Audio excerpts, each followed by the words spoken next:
Hola, ¿qué tal? Bienvenidos a todos a la quinta reunión del Círculo de Lectura Shock. Soy Lourdes Gamboa y en nombre de la Biblioteca del Sistema de Universidad Virtual les damos la bienvenida.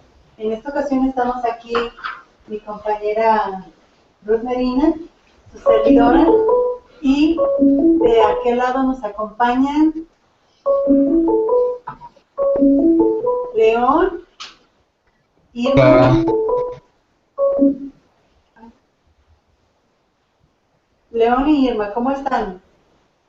¿Cómo te va, León? Bien, hola. Bienvenido. Apenas tengo pocas horas acá en la Ciudad de México, pero bien, gracias. Feliz, contento. Se te escucha contento. Sí, ya, sí, muchas cosas están empezando a caminar, eso me agrada. Ay, qué bueno. Nos da mucho gusto también acá que te esté yendo muy bien por allá. Bueno, pues comenzamos el último capítulo ya de este libro, en el donde, pues bueno, algo que sí me gustaría a mí comentar de capítulos anteriores es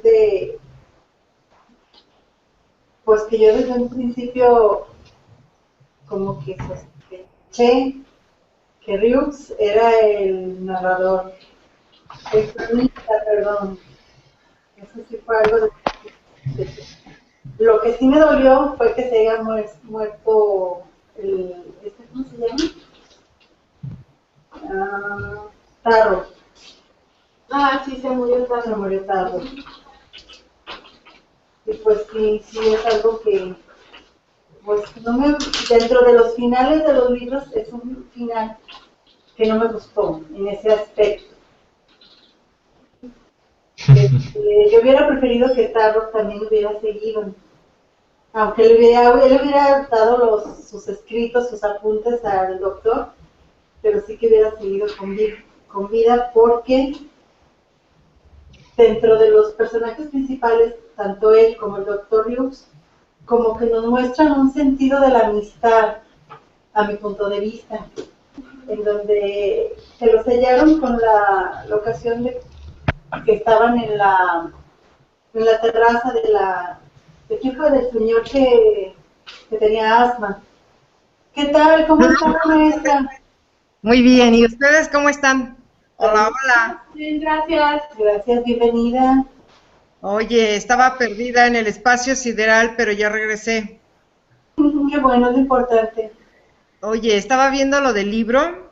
Creo que Ajá. ya lo terminaron, ¿verdad? Sí, hoy lo concluimos. Hoy ya es el último capítulo.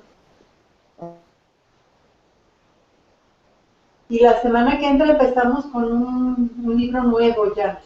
Ajá, ¿y cómo se va a llamar? Se llama... La hija del bandido. Ah, no. No es la hija del Sí, bandido. La hija del bandido. Ese ¿La ganó. hija del bandido? Es de una escritora jalisciense, porque ahora estuvimos votando por puros escritores jaliscienses. Ah, me parece muy bien. Luego le compartimos el link del PDF, Ah, sí, por favor, que por porque cierto me lo encontré en la librería del Congreso. Está escaneado el libro. Ah, qué bien, perfecto. Sí.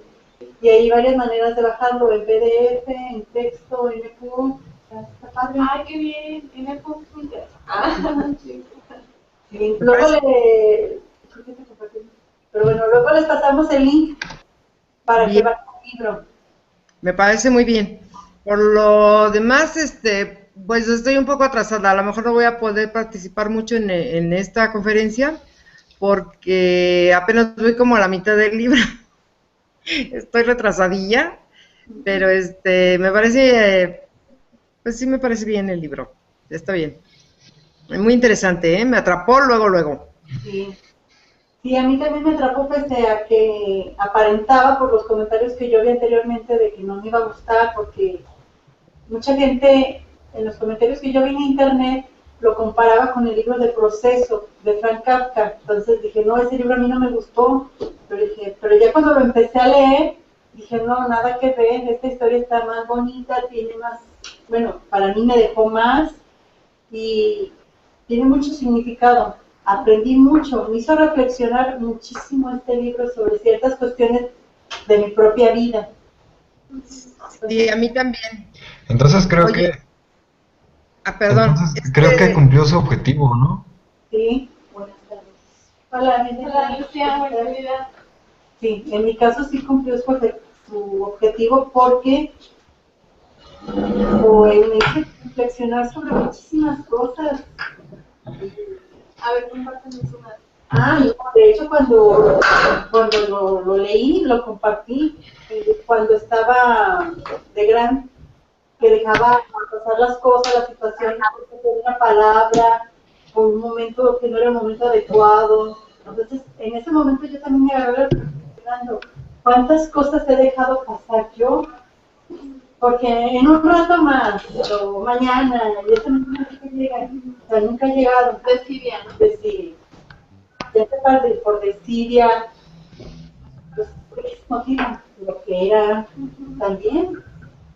Y me hizo reflexionar muchas cosas que dejé pasar, pues que no, ya no. Tengo que aplicar algo de lo que aprendí de gran para no volver a hacer el mismo error.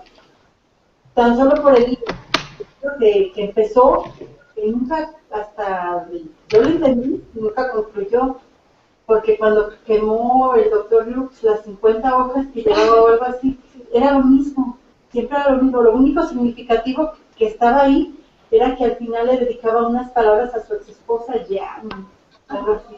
Entonces fue lo más tierno que saqué yo de su escrito, de su manuscrito. Un personaje que te haya llegado que te haya llegado, León.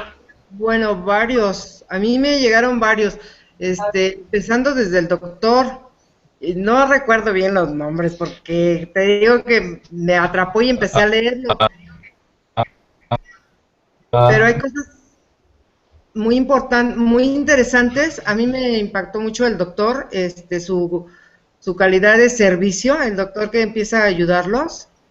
Se me hace muy bueno, no me acuerdo cómo se llama, y cómo describe la ciudad, que es una, o sea, cómo van cambiando todo el pueblo, ¿no? O toda la gente que ve su ciudad triste, polvorienta, seca, todo eso, y después cómo, aunque esté seca y aunque esté polvorienta, pues el clima bueno, es una ciudad además con mucho movimiento, ¿no? De comercio y como que no lo aprecian tanto, no creen que lo que está pasando, que sea tan grave, cómo les, eh, los hace cambiar. A mí me impactó mucho cómo describe al doctor, al que es el equivalente, se podría decir, al secretario de salud, cuando sí sabe que ya es la peste y que ahí narra que no se lleva muy bien con su esposa, es un matrimonio que ya tiene muchos años de casado, y que ahora con esta situación que están separados se dan cuenta que no pueden vivir el uno sin el otro. Eso se me hizo muy, muy significativo,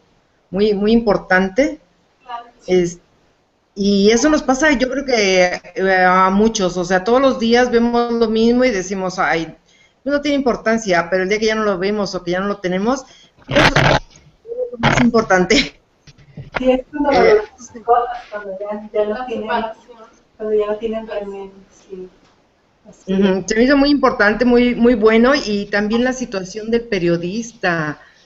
El periodista que no es de ahí, que va a hacer un trabajo y que se queda ahí atrapado y que él quiere ya salirse, y cómo es visto o sea, no por la población, sino por las autoridades, se tiene que quedar ahí, pero tampoco es un ciudadano, porque no lo toman como un ciudadano, porque le van a cobrar las cosas que pues se gasten en él, y sin embargo no puede regresarse. O sea, eso también se me hace muy, muy impactante, ¿no? Lo que puede pasar en esas situaciones.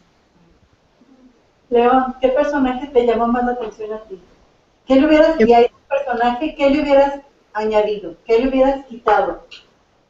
Bueno, tanto así, no te puedo decir porque como apenas voy a la mitad, pero por ejemplo el señor uno muy delgadito, Bueno, el que dicen que él nunca se va a enfermar de la... ¿eh? Alguien quiere hablar, creo, ¿verdad? ¿Mandé? ¿Alguien quiere hablar? Porque oigo un bueno. León, ¿quieres comentar algo? Creo que no.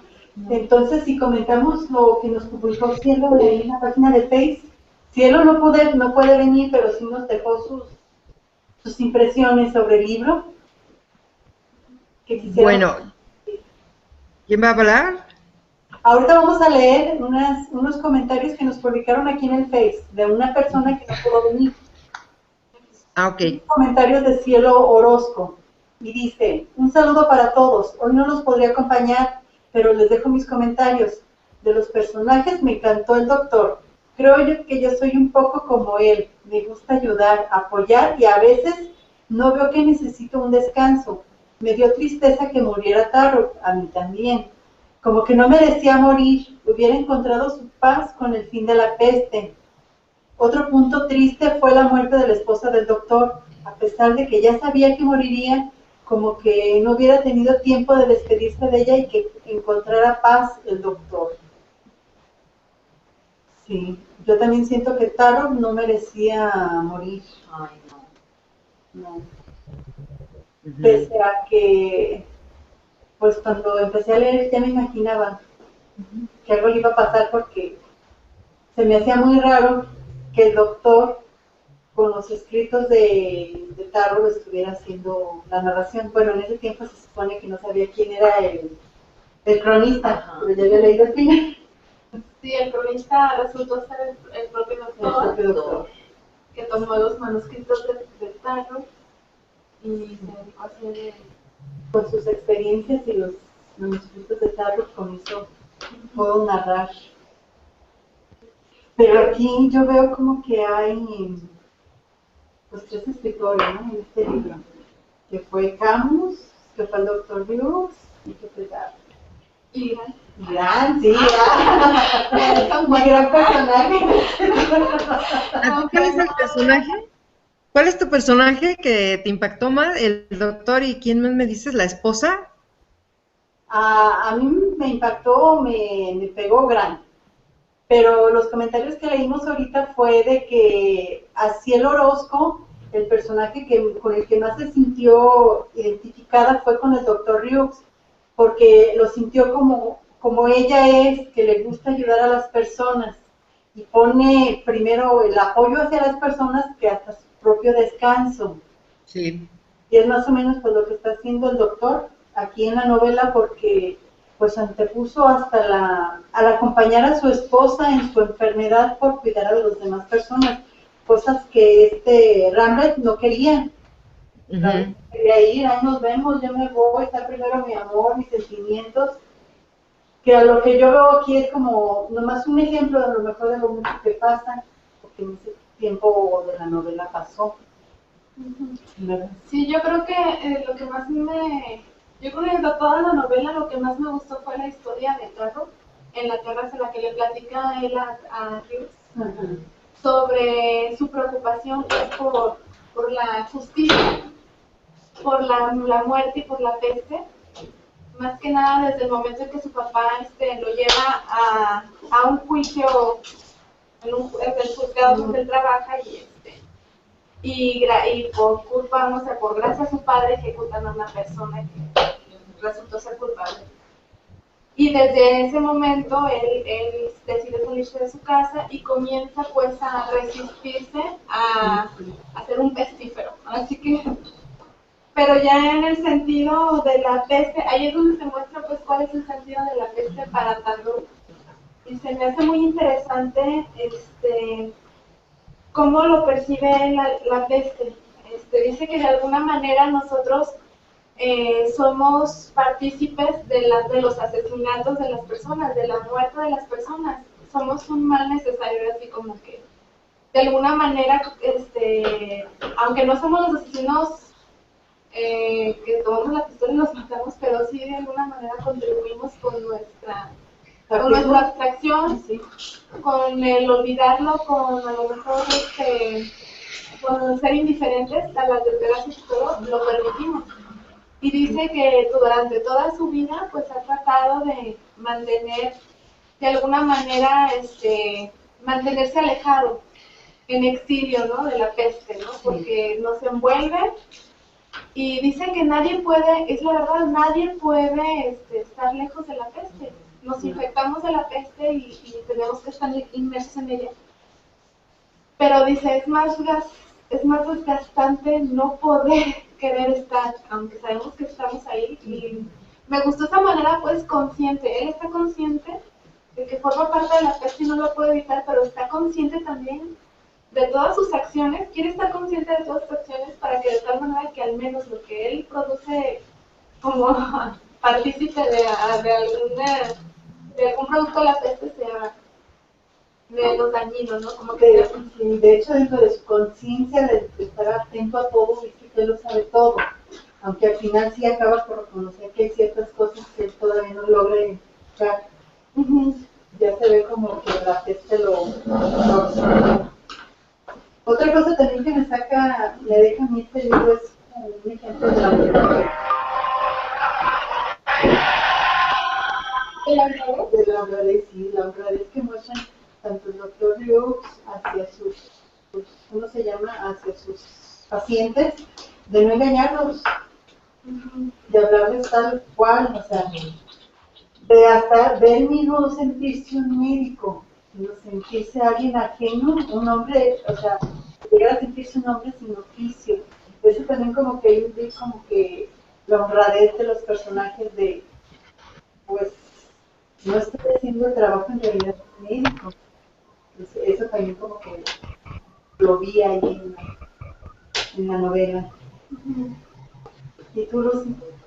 Híjole, pues yo compartiría pues lo que acaban de decir. Bueno, en parte, el personaje del doctor, que se me hace, bueno, iba a decir que se me hace increíble que hubiera como sobrevivido tan en pie durante todo este evento, pero bueno, a fin de cuentas, pues es el que lo está contando, entonces, como que es obvio. Y Taru a mí o sea, también es un personaje. Yo me quedaría con los dos. sí, yo me identificaría más con Taru también. Sí. Porque Taru es, digamos, el que todo el tiempo... ¿Puedo hacer una intervención? Adelante. Sí, claro que sí. Adelante. Te escuchamos, León. Bien.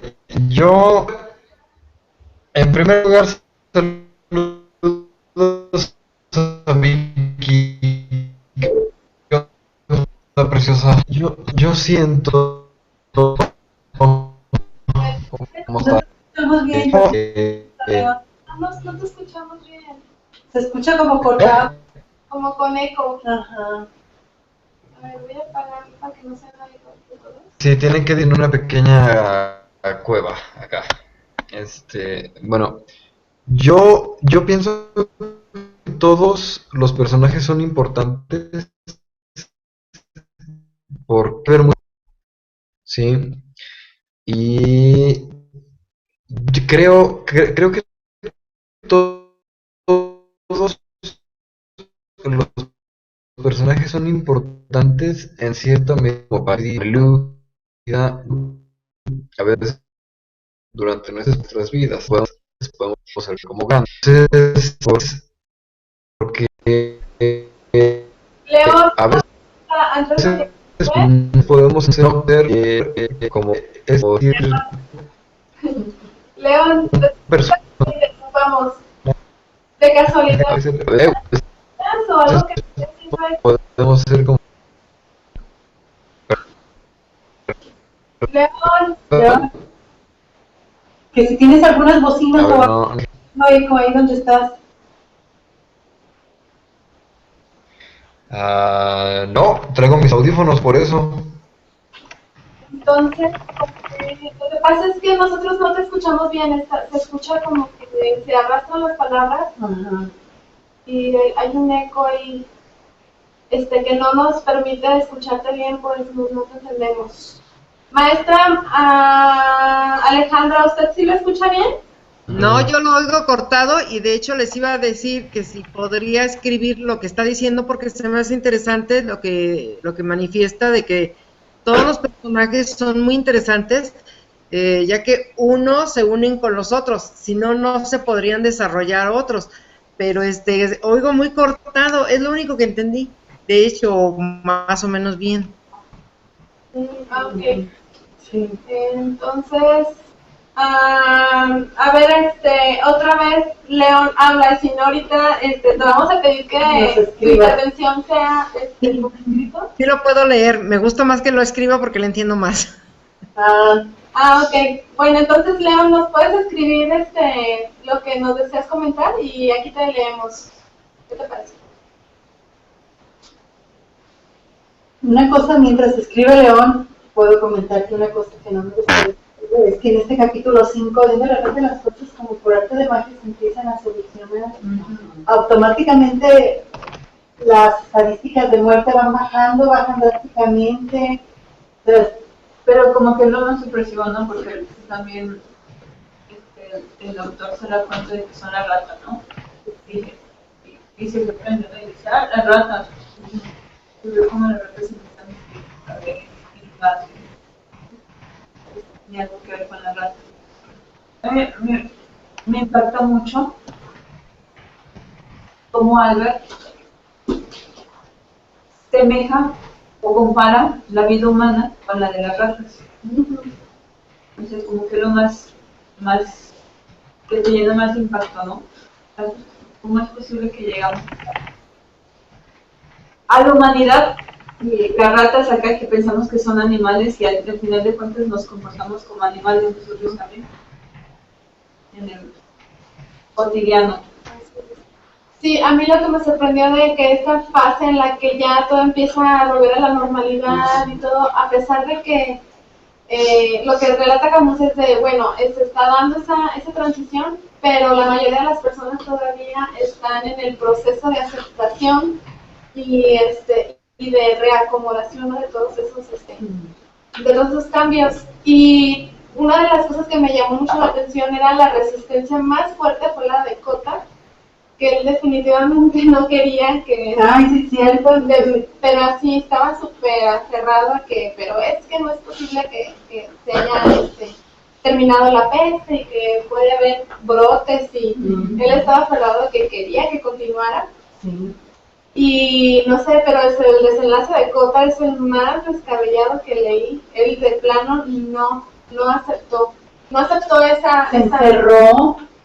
¿Qué sucedió? Se encerró cuando la gente ya estaba celebrando el hecho de que ya se habían reunido muchas familias, de que ya se habían de toda la separación que vivieron y empezaron a festejar en la ciudad. Él empezó a aventar balazos a todos desde su departamento y decían un loco Se volvió loco.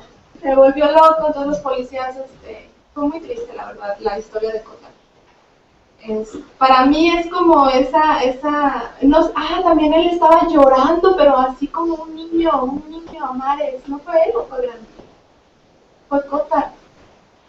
Lo encontraron a llore, que no quería, no aceptaba ya todo borracho, todo tendido ahí afuera de un bar. Ay, ¿a poco no le llegó esta parte? Era Edgar.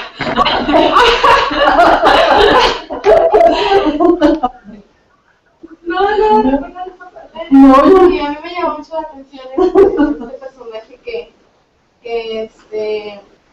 él, ¿cómo todas las diferentes? Bueno, A ver, Leonora, sí ¿me escuchan bien por allá o no? A ver, ahorita te escuchamos bien. A ver, ahora sí platícanos. ¿Sí me escuchan bien o no? Ya te escuchamos bien. Ya te escuchamos bien. Ah, ok. Bueno, tiene que ver algo relacionado. A mí me parecería bastante que tendríamos que dar como prioridad a cada personaje cuando no es así, ¿no? Cada personaje que no sobrevive uno sin el otro. Y yo considero, al menos cuando leí el libro, que todos y cada uno de nosotros siempre adoptamos una personalidad distinta. Por algo somos multifacéticos. Por algo el ser humano es multifacético. A veces podemos ser como Ryu tratando de salvar una vida. Otras ocasiones tratamos de ser como la autoridad moral, el apoyo a una persona católica.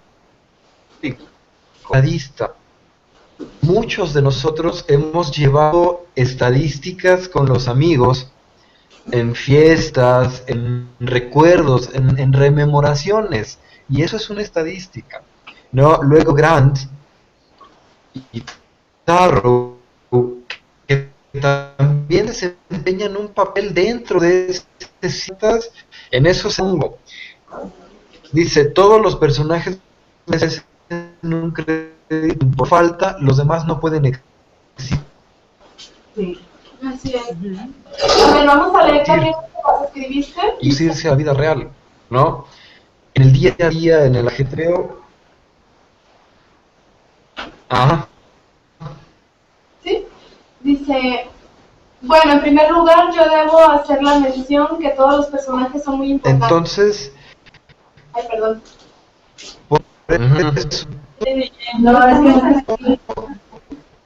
por eso me parece importante que demos. ¿Sabes qué, León? Ya ahorita ya no te escuchamos. Ya no oímos. Viendo el escrito. Por favor, ¿nos podrías escribir lo último que estabas comentando? Mientras ahorita Ruth nos va a leer. Sí, mientras voy a leer lo que nos escribiste hace 5 minutos, dice. Bueno, en primer lugar yo debo hacer la mención de que todos los personajes son muy importantes. Seamos muy realistas, todos y cada uno de nosotros hemos tenido que ver la vida desde todas las ópticas posibles. En este caso, de la visión de los personajes. Todos los personajes merecen un crédito importante, pues donde uno falta, los demás no pueden existir. Sí, pues yo creo que esa es ahora sí que la paradoja, ¿no? De que cómo es el otro, la esencia del otro sin la vida de los demás. Por algo somos seres gregarios, ¿no? Bueno, a lo mejor sonará muy trillado, pero que si no tenemos a lo mejor el personaje que es optimista o el que es pesimista o el que saca las cosas con responsabilidad, o sea, todos los personajes se van atando y no yo creo que no podrían haber sobrevivido la historia el uno sin el otro, porque si no hubiera existido un padre Panelux, no hubiera existido alguien que le llevara la contra el bicho. No, pues es que sí se puede. Sí, No puede haber el mal sin el bien, definitivamente. Siempre tiene que haber un equilibrio.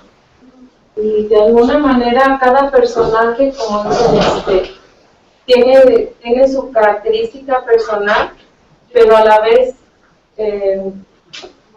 como el mismo narrador iba mencionando, o sea, aquí la importancia es de que aun cuando compartía un poco de su vida personal, siempre procuró centrar la relación entre todos ellos en lo principal, que era lo que los unía, que fue precisamente la peste. O sea, procuró siempre ser muy imparcial, dándole su lugar a cada uno con su explicación, un pequeño trasfondo de cada uno de ellos, pero a la vez lo principal, ¿no? Que era atender, que era apoyar, que era el organizarse, el colaborar unos con otros ante una situación o una problemática, como en este caso era la peste. Mi favorito ya saben quién. ¿Quién? A ver, dinos otra vez. Me encanta el doctor. Sí, el doctor. Y más me encantó el saber el final. Dije, híjole, no podía terminar de otra manera tan genial como que él mismo fue el narrador. Sí, el héroe y fue bien curioso porque aun cuando compartió de su vida, vuelvo a lo mismo de hace rato, dejó nada más entrever lo necesario y no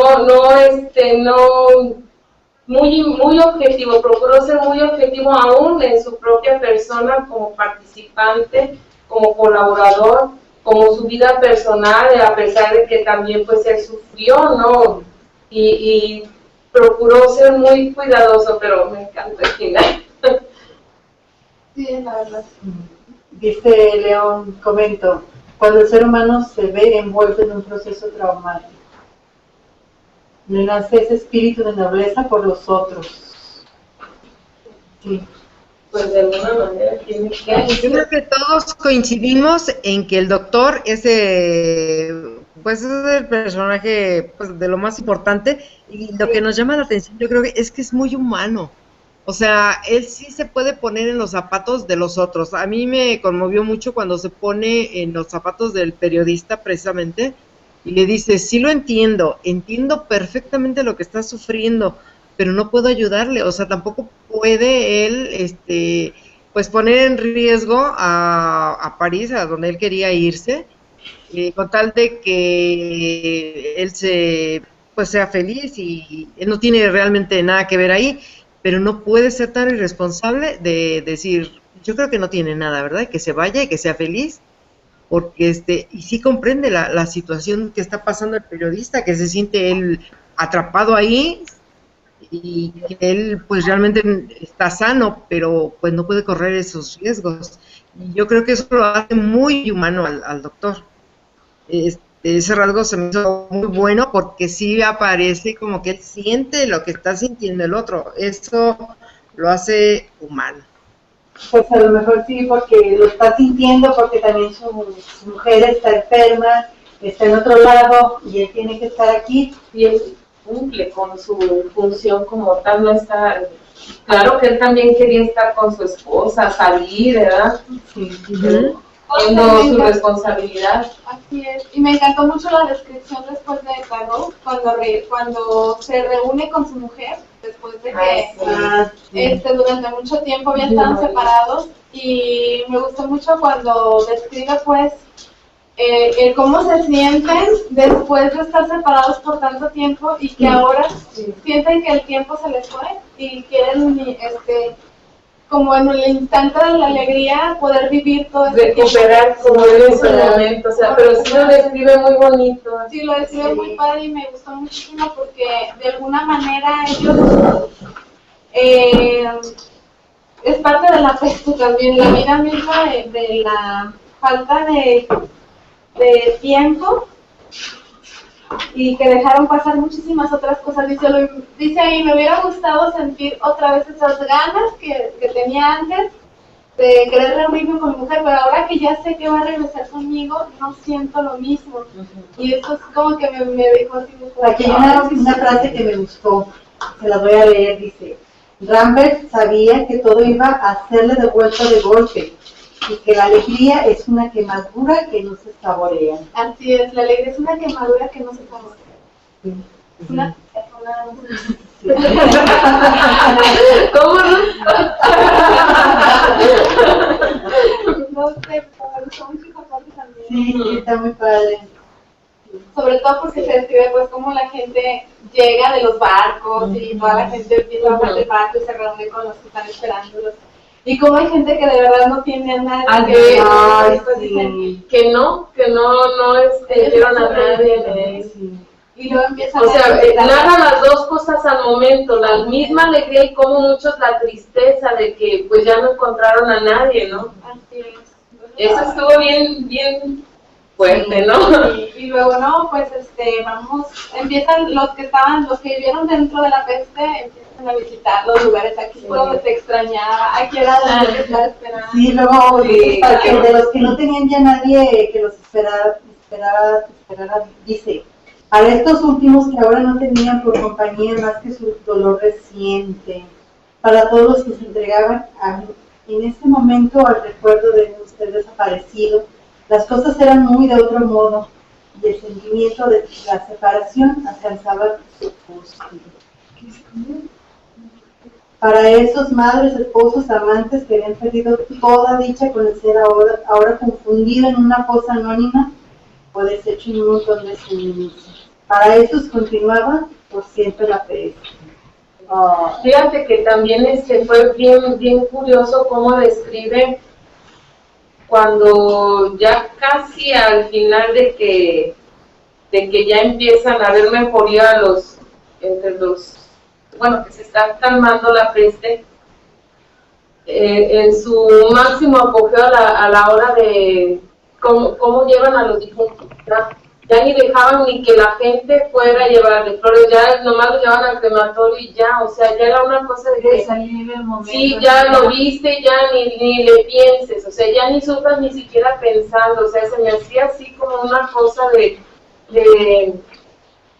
alguna manera no dar pie al sentimentalismo, porque pues ya no había ni tiempo, ya no había ni momento, ¿no? O sea, se me hacía como algo fuerte, pero a la vez es algo bien realista, que dice uno, pues es que nuestro destino, y ayer comentaban en una radio que estaba escuchando de Colombia, dice, es que somos predestinados en ese sentido de que pues sabemos que vivimos, nacemos, vivimos y vamos a morir, ¿no? O sea, ese es el ciclo, y de alguna manera, pues aunque no nos guste o no, o nos guste o no, o lo aceptemos o no, nuestro destino es morir. Entonces ahí se me hace como mucha enseñanza esa parte, porque pues a veces ya es mejor ver las cosas así, aunque no nos guste, o sea, aunque choque en nuestra mente el sentimentalismo de que le quieres llorar y de que te quieres seguir doliendo, pero a veces como que sí hay que ser un poco más crudos en ese aspecto, ¿no? De que pues es nuestro destino, es el destino de todos, ¿por qué no ir aceptando de alguna manera que pues así va a ser? Aquí le vamos a hacer una pregunta. Dice, ¿qué sucede con los personajes sobrevivientes de la peste? ¿A dónde se dirigen con su humanidad?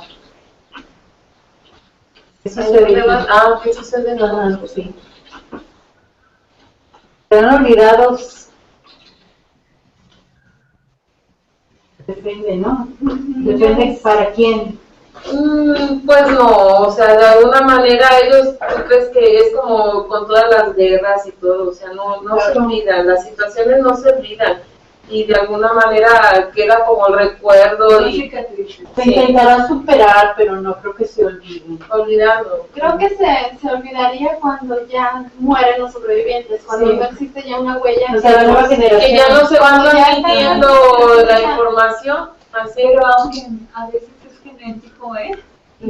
Sí, o sea, a mí me contaba un maestro que, por ejemplo, pues sí, es genético, o sea, si tú le transmites todo tu ADN a ese hijo, puede continuar por 5 generaciones. Imagínate, que este hijo todavía durante 5 generaciones va a estar portando. Ajá.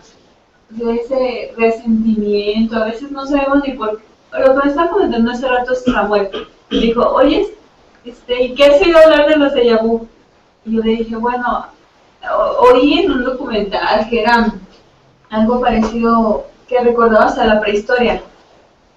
Es como algo genético, pero no es porque tengas unas vidas pasadas o algo así, o algo que predijeras el futuro, pues más bien, de que predijeras el futuro no. Fue lo que yo leí, lo que leí, pero que si el déjà vu te llega más profundo, que te puede llegar a convulsionar, porque es un estado prehistórico, o sea que entre las capas del cerebro que tenemos, hay como un huequito que es como toda la memoria genética. Entonces digo, sí es genético. Dice León, un almacén ahí genético. Dice León, ¿podríamos poner como ejemplo el Holocausto? Sí. Pues yo creo que a todos los que vivieron ese suceso los afecta de diferente forma, dependiendo de qué tan cercana estuvo la peste de ellos, ¿sí? Si se les fue algún ser querido, yo creo que no queda como historia, o sea, sí queda como una herida muy fuerte. También la edad contribuye mucho, no es lo mismo si fue a un niño si fue a una persona grande, si fue un ser muy cercano o si fue el conocido, el vecino, o sea, eso también hace pues la diferencia, ¿no? Por ejemplo, ahorita con lo que pregunta del Holocausto, yo lo veo como parte de la historia porque yo no lo viví, ni estuve ahí, ni perdí a ningún ser tan cercano. Obviamente los que estuvieron ahí no lo pueden ver como un hecho histórico, yo creo que lo ven como un hecho real que les sucedió a ellos y marca su vida a partir de ese hecho. Yo creo que es dependiendo, ¿no?, de las circunstancias. Sí, es que de alguna manera, aunque a lo mejor, por decirlo así, fue una familia que no les afectó en nada, pero el simple hecho de haber estado dentro, que no puedes salir, que no puedes ir a algún otro lugar, que sabes que llevas el riesgo de que te puedes contagiar, pues era terrible, ¿no? Mejor casi ni salir ni siquiera de su casa. O sea, el no querer ni siquiera tener contacto con las demás personas. ¿Por qué? Porque no quiero que se enfermen, no quiero que se contagien. Pues es algo como sucede hoy en día con el SIDA. Sí, a mí me trae mucho También, lo que pasó aquí en Guadalajara con la influenza, o sea, claro, guardando las distancias, ¿no? Pero ahí en el libro empiezan a narrar que al principio la gente no cree, piensan que es una cosa cualquiera, algunos piensan que sí es serio, pero la gente sigue saliendo, la gente sigue conviviendo, sigue yendo a los bares, las cafeterías están llenas, sigue hablando. Y aquí pasó algo así cuando la influenza, no sé si se acuerden, que empezaron a decir que nos cuidáramos, que nos pusiéramos tapaboca y que bla, bla, bla. Al principio, pues como que no lo creímos, como que era un chisme más, pero cuando ya empezamos a enterarnos por medio de las noticias que había fallecido tantas personas, como que ahí sí ya lo creímos, y yo ya empecé a ver a mucha gente que sí se tapaba la boca en espacios públicos, y después sí se dejó, la gente dejó de salir en las plazas. Yo me acuerdo que había ya poca gente, o sea, ya no había la misma cantidad de gente que normalmente hay, bajó mucho pues la afluencia. Y yo creo que así nos pasa como en el libro, al principio no lo creemos, luego ya tomamos realidad, conciencia de los hechos, y ya empezamos a actuar, ¿no?, de acuerdo a lo que estemos creyendo o no creyendo de eso. Y también lo que se me hace muy, muy, bueno, yo creí que eso no nos pasaba aquí en México, las autoridades siempre se quedan más cortas, no hacen lo que deben de hacer hasta que ya les ganó el tiempo y es cuando empiezan a actuar. Sí. Sí, eso también se me hizo muy, muy, dije, bueno, yo creí que eso pasaba aquí, pero ya ven que dicen que las vacunas, bueno, la medicina que mandan de París, no la han pedido, la piden ya tarde, cuando les llega resulta que es insuficiente, vuelven a pedir, en París les dicen, bueno, pues ya se acabó, hay que volver a hacer, pero no están prevenidos para nada, nadie. Algo también ahorita que menciona eso de las medicinas que mandan de París, es el suero, ¿no?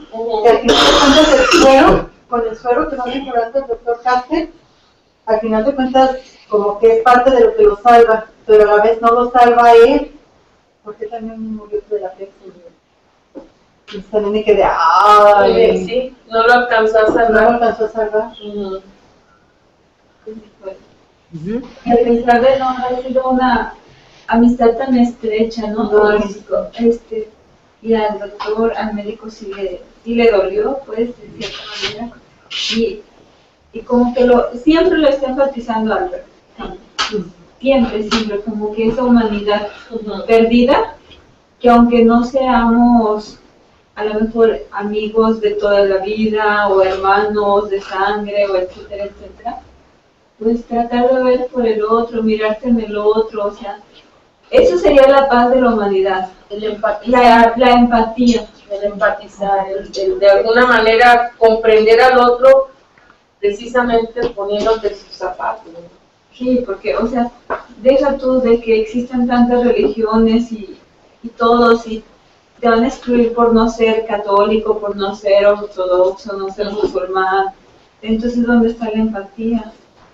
O por tu preferencia sexual, etcétera, etcétera. O como ahí me gustó mucho cómo lo manejaron, o sea, cómo lo manejó Albert Camus, que es lo que te devuelva lo mismo y que dije en otras reuniones pasadas. O sea, independientemente de lo que tú quieras creer, independientemente de lo que, cómo esté tu situación, es un suceso en el que podemos colaborar todos. O sea, no importa que te pongas una bandera o no te la pongas, sino lo importante es de que ante cierto acontecimiento te coordines, colabores, trabajes, y entra mucho aquí el humanismo, ¿verdad? Y que ese es el punto central considero de la obra, el humanismo, ¿no? Que no esperes a que pase una peste para poder socializar con los demás y organizarte, pero pues así desafortunadamente nos pasa, pero no importa, pero con que nos organicemos, ¿no? O sea, que formemos un equipo, que colaboremos, no podemos ser independientes, no podemos ser, yo me encargo de todo, porque pues él se encargó al principio de todo y era muy pesado. Pues sin embargo hubo otra persona que le dijo, ¿sabes qué? Pues debemos apoyar o vamos armando estas brigadas y de alguna manera se puede, ¿no? ¿Ibas a comentar algo? No. Maestra Alejandra, ¿quiere comentar algo? No, mira, estaba leyendo lo que nos pone aquí Leo y estoy de acuerdo con ellos, o sea, con él, digo, esto que nos pone aquí de sí nos forma como humanos, o sea, todo eso es parte de nuestra formación y sí nos enseñan, ¿no? Aquí lo que dice él, aunque no nos haya afectado de manera directa, no nos debe de afectar porque eso es lo que nos hace humanos, o sea, lo que tú comentabas también, lo de la empatía, lo de ponernos en los zapatos de los otros, siento que a veces pues nos falla, porque vemos nada más de este lado, más si nos vemos más afectados, primero vemos este lado y luego vemos el otro. Creo que un poquito tiene que ver con la muerte también del padre, de la forma misteriosa en que murió. A mí se me hizo bien curiosa, ¿no? muy curioso porque no fue la peste la que lo hizo, el motivo de su fallecimiento. A mí lo que me pareció era de que le afectaba tanto la muerte del niño que él quiso de alguna manera sentir ese mismo dolor del niño, como que no permitió que fuera autoflagelarse,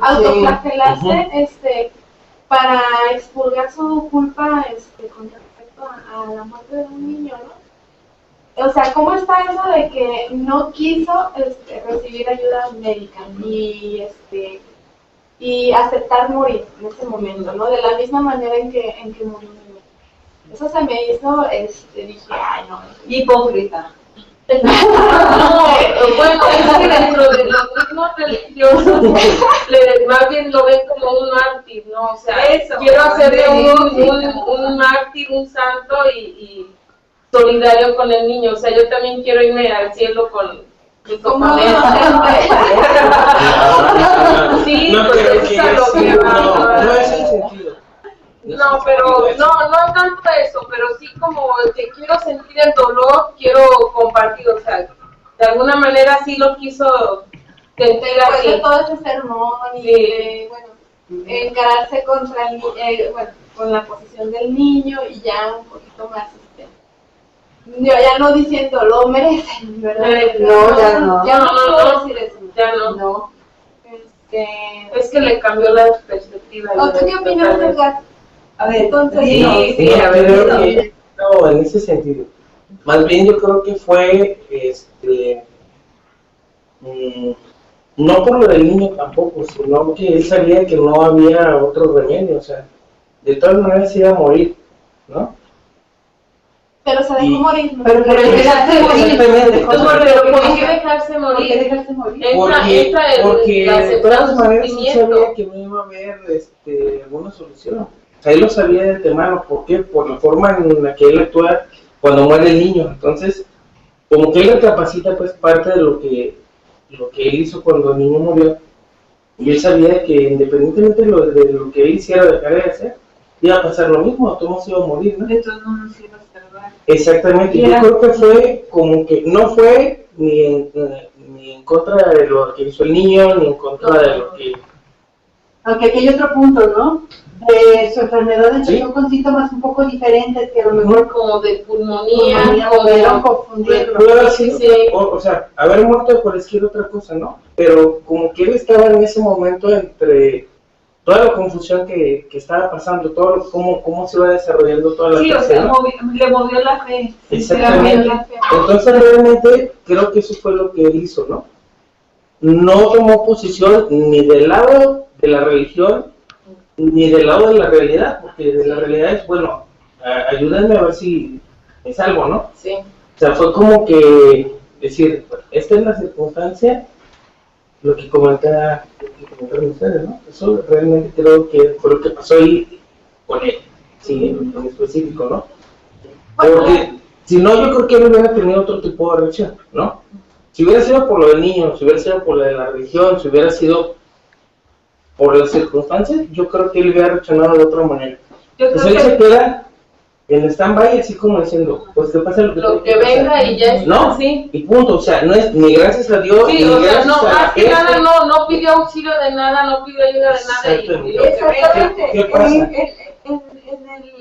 En el contexto literario, nunca da a notar si le dijo adiós y nada, o sea, como que lo dejó al lector para que decidiera abierto, esa perspectiva. O sea, es que de todo lo que se estaba diciendo, contradiciendo, Porque ni era peste, ni parecía peste ni consecuencia de la peste. Vamos a leer lo que nos dice aquí León. Dice, yo creo que la muerte de Panelius es una viva imagen de la muerte de Juan Pablo II. El clero toma como un momento de santidad, entre comillas, el deceso de un cura, asemejando el no dolor de los clérigos y por otra parte la muerte cruel y siniestra de un niño, haciendo una vida semejante al sufrimiento del Hijo de Dios. no, pero tampoco fue así, o sea, literalmente él está en un estado así como stand-by de que pase lo que tenga que pasar.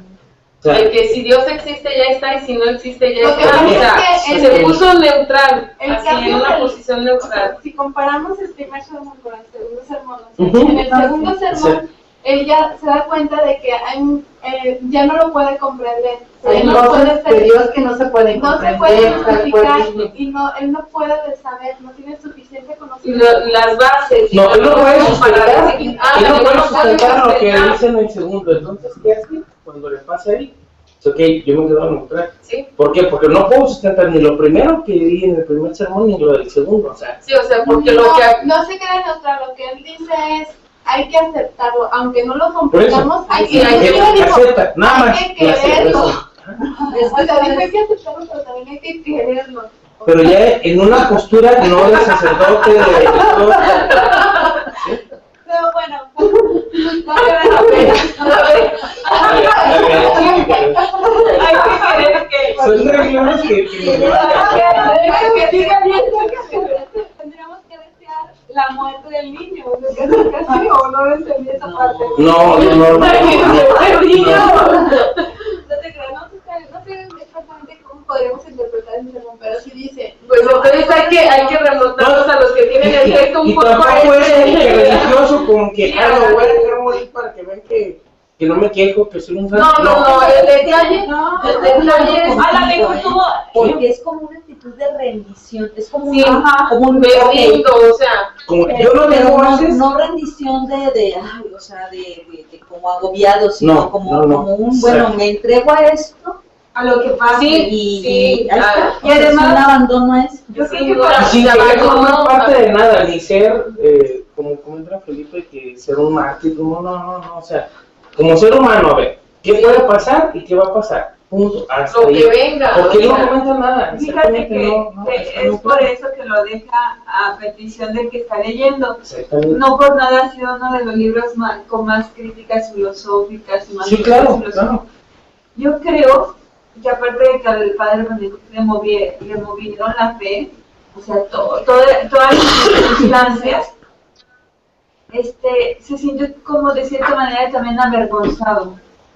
impotente, como Exactamente. todo, o sea, Por eso yo creo que no quiso recurrir a nada. Y dijo, o sea, me entrego a lo que sea. ¿Sí? Sí, o sea, se realmente abandonó, eso ya- o sea, como dice Lucy, o sea, se rindió, aquí estoy y lo que venga, o sea, no voy a oponer resistencia, no me voy a luchar por la vida, por eso que no me revisen ni el doctor, o sea, Pero si lo comparamos con la vida real, eso sería como ser cobarde. Estando ya en nuestra vida real. Sí. O sea, están. Porque de alguna manera tú debes de ver por tu vida. A ver. Sí, pero cuando sabes que no tienes... ¿Cómo me explico? ¿Por qué no aceptar la ayuda del médico? Que es... Pero ¿de qué le iba a servir? Si él sabía que no se iba a A ver, salvar. espérate. ¿Cómo sabía que no se iba a salvar? Porque no se había salvado la peste. No, pero sus síntomas no eran No para importa. que... Vamos haciendo paréntesis para que nos lean. A ver, ¿No te estás A ver, por favor. Bueno, aquí dice, voy a leer ¿El que no? yo digo, Yo tampoco. toda cosa de tal como nosotros, la prueba más cruel es siempre beneficiosa para el cristiano. Y justamente lo que el cristiano debe procurar es encontrar su beneficio y saber de qué está hecho ese beneficio y cuál es el medio de encontrarlo. Y luego dice que, bueno, aprender lo que se puede aprender. Y bueno, con respecto a Dios, dice, había unas cosas que se podían explicar y otras que no. Había con certeza el bien o el mal. Entonces, había, por ejemplo, un mal aparentemente necesario y un mal aparentemente inútil. Entonces, él dice ahí como que, bueno, el aparentemente necesario son como la muerte del niño. Ajá. Claro. Y entonces, al final dice, ¿quién podría afirmar que una eternidad de dicha puede compensar un instante de dolor humano? Como compensar la muerte necesaria con el mal necesario con el mal. Y a la vez la gloria que vas a recibir después, porque eso es lo que profesan también. O sea, no importa que sufras un poco porque allá vas a tener tu Lo dice en el primer sermón, pero en el segundo, fíjate cómo cambia. Lo dice en el primer sermón, pero en el segundo lo cambia completamente. Yo creo que está Sí, De hecho, ese es el segundo. Es el segundo, sí. Antes, ese lo cambia, o sea, cambia su actitud del primero hacia el segundo y la forma que él decide morir. O sea, independientemente de lo que haya dicho en el primer sermón o en el segundo sermón, o sea, él ya no... queda desacreditado del segundo. Pues sí, prácticamente. O sea, es que ella no tenía armas como para decir, los convenzo por este lado, ¿no? O los apoyo por el otro. ¿Sí me entiendes? Él quedó como en un estado de indefinición de que... Porque no puedo contradecir lo que anteriormente dije, no, pero tampoco no lo voy a afirmar, porque no lo puedo afirmar. Lo que pasa es que ya, yo creo que en la situación que estaba, ella no podía abanderarse sobre las cuestiones religiosas. ¿Sí? Es lo que le dijimos, se quedó neutro. La gente ya no creía tanto, ya no, o sea, si a ver, ¿dónde está todo lo que usted nos decía? ¿Sí me explico? Entonces, sí. Tampoco se iba a ir al otro lado. Al lado oscuro. Por eso él dice, no al lado oscuro. El lado contrario, vaya. A la realidad, o sea, la realidad, ¿cuál es? Pues esta es la realidad. Lucy, ¿nos quieres comentar? No, nada más pensando pues que al padre pues, o sea, una cosa es hablar las cosas así nomás, echar su rollo en el primer sermón y haciendo sentir culpable a todo el mundo, pero desde el momento en que de alguna manera participa y presencia en la muerte del niño, pues entonces ahí ya le toca a él vivir esa situación directamente y entonces pues da el giro a al segundo sermón, ¿no? Maestra Alejandra, ¿quiere comentar algo? No, yo ahorita no, porque todavía no voy ahí, pero se me hace interesante todo lo que están diciendo, todavía no leo esa parte, me quedo así con el primer sermón nada más.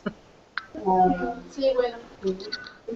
Sí, entonces iba leyendo una pregunta. A ver, dice, aquí empieza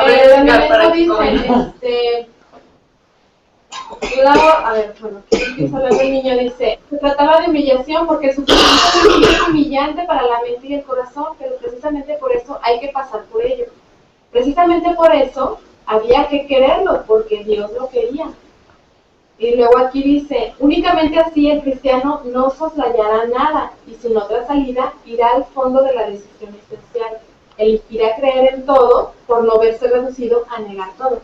O sea, dice, bueno, entre lo positivo y lo negativo, pues elijo lo positivo. Entre el mal y el bien, pues yo prefiero el bien, ¿no?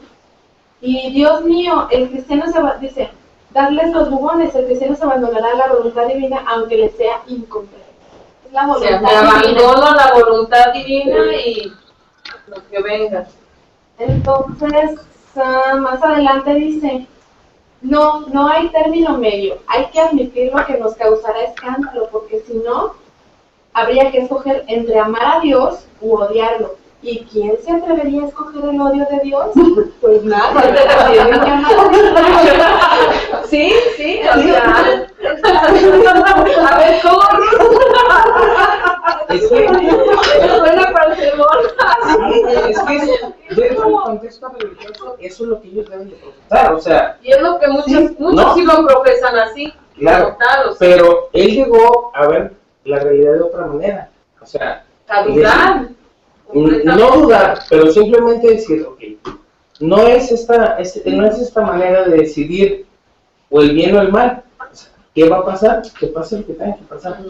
Sí, él ya no murió abanderado con todo lo que él profesaba, ¿sí? Como que él se queda en un estado ya de que, porque si no hubiera dicho, De abandono. pues si me muero es porque Dios quiere, no lo dice, no lo menciona, o sea, él ya se Es queda, lo que decíamos. él ya se queda neutro, o sea,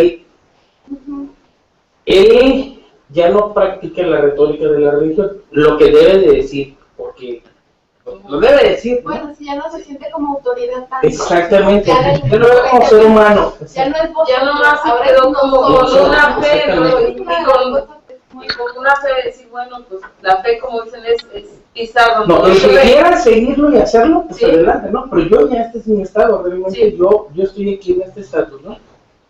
Y bueno, esto es lo bueno y esto es lo malo. Que no te asuste el gurú. Pero ahí sí le también sintió la contradicción la pregunta, si yo consulto a un médico, ¿es una contradicción como padre?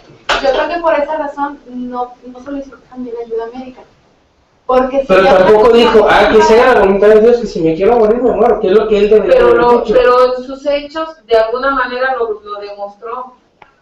¿Por qué? Porque no quiso recibir la atención. Ahí yo me genera un poco de confusión de que si quiso o no recibir la ayuda médica por los síntomas que él decía. No, es que no es la peste, Sí. sino que la enfermedad manifestó como Otros otros síntomas. Entonces ahí a lo mejor Como a mí me genera como Pero es que que- se confundió. Pero de cualquier manera. Yo también lo Pero- quiero así de esa manera, porque Pero de luego cualquier sí, manera es Pero sobre ¿Quieres ayuda? médica, Médica. ahí sí tiene razón. Es así como renegar y ponerse por mis pantalones, no quiero. O sea, yo lo que sí pienso que a lo mejor no creía que iba a morir, porque como dice Edgar, ¿por qué? Porque él se dio cuenta que eran otros síntomas y no se habían manifestado síntomas así. Entonces, como diciendo, bueno, a rato se me pasa o esto, pero no quiso recibir atención. Ese es el detalle. Bueno, me abandono, o sea, el abandono, y que pues de alguna manera quiero seguir creyendo en Dios, o sea, como lo que acaba de mencionar ahorita en el sermón, me abandono a la voluntad de Dios, si me alivio, bueno, o si muero, igual. Pero es que yo creo que también aquí Milagros. Sí, y no sí, de quería, alguna manera esperando un milagro, que es de lo que se maneja dentro de la fe, ¿no? es que yo creo que lo que él pensó fue que, aunque no tenía los mismos síntomas, él sabía que no todas las personas se iban a presentar los síntomas de la misma manera. Él sabía, si ya hay una epidemia que es mortal, él sabía que él la tenía, independientemente los síntomas fueran muy diferentes, porque el cuerpo humano reacciona de diferentes maneras. Hay gente que tiene la misma enfermedad y tienen síntomas completamente diferentes. La misma gente Sí. los procesos manifestaba diferentes síntomas. Entonces, él todo sabía que él iba a cargar el... Yo lo veo como porque queda abierto, o sea, como afirmación no lo puedo considerar, sino que queda abierto, ¿verdad? Tarde o temprano él se iba a morir porque, como dice aquí en el libro, si hubiera tenido la atención médica, que hubiera ido al doctor, que hubiera tratado, era un tiempo momentáneo. Y bueno, un comentario que quieran hacer ya para cerrar el libro, concluir el libro, porque tenemos una invitada especial, quisiéramos platicar un poquito de ella y con ella. Claro que sí. Maestra Alejandra, No, nada, pues yo me quedo con los comentarios que han hecho, se me hacen interesantes, esa parte que estaban discutiendo ahorita, se me hace de lo más importante que voy a leer, para saber bien de qué lado estoy, pero bueno, sí, considero que como padre que era, él pues tiene que ser congruente con lo que predica, ¿no? Y estar aceptando la voluntad de Dios. Lo que venga está bien recibido por él y bueno, pero sí necesitaría leer eso. Eso es todo mi comentario. Bueno, León, en tu caso no te podemos escuchar, pero si gustas escribirnos algo, por favor. Aquí. A ver, ¿me pueden oír o no? Sí. A ver, adelante. Okay. Bueno, creo que ha sido uno de los libros más polémicos por tantos temas que se tocan. Sí, yo me quedo con ese aprendizaje de que cada personaje me parece muy importante y muy interesante. No nos vamos a meter en cuestiones evangélicas, ni bíblicas, ni científicas, ni médicas, pero al final creo que el libro despierta un tanto cómo poder despertar esa humanidad sin necesidad de caer en la tragedia, ¿no? Creo que para mí sería el punto más importante y el punto medular. Ni en la religión, ni en... Sin banderas, o sea, sin banderas, ¿verdad? Sí, porque no se va a llegar a ningún punto. En la realidad de cada uno de ellos. Sí. En la realidad de cada uno de ellos. Sí, y de cada uno de cada nosotros uno también, murió. o sea, nuestra participación y... Ay, a mí me gustó muchísimo el libro, la verdad. También, sí. Y bueno, a mí me quedo con la idea de Tarot, que es la que más me gustó. La postura de Tarot y la forma de ver la peste. Muy interesante. Y me quedo con la última frase de que la peste es la vida misma. Sí, en realidad, Muy solo para drástica, ellos. pero real. Vicky, ¿algún comentario? Ay, un libro muy, bueno, a lo mejor yo dice así, ¿verdad? Porque soy muy, muy rara. Bueno, no te creas. Sí, o sea que como que le pienso mucho, pero se me hizo un libro muy metafórico, pues. O sea que yo creo que para volver a leer, para entenderlo otra vez bien, hay que volverlo a leer y cada párrafo, o sea, es un libro que sí se necesita estudiar bien para poder analizarlo y ver lo que trata de decir, porque hay muchas cosas que son el reflejo mismo de la vida, de las actitudes, de todo. Bueno, es un libro de enseñanza total. Y nomás porque uno no se da así el tiempo, pero casi para estar leyendo y ay, eso lo anoto, y eso lo anoto.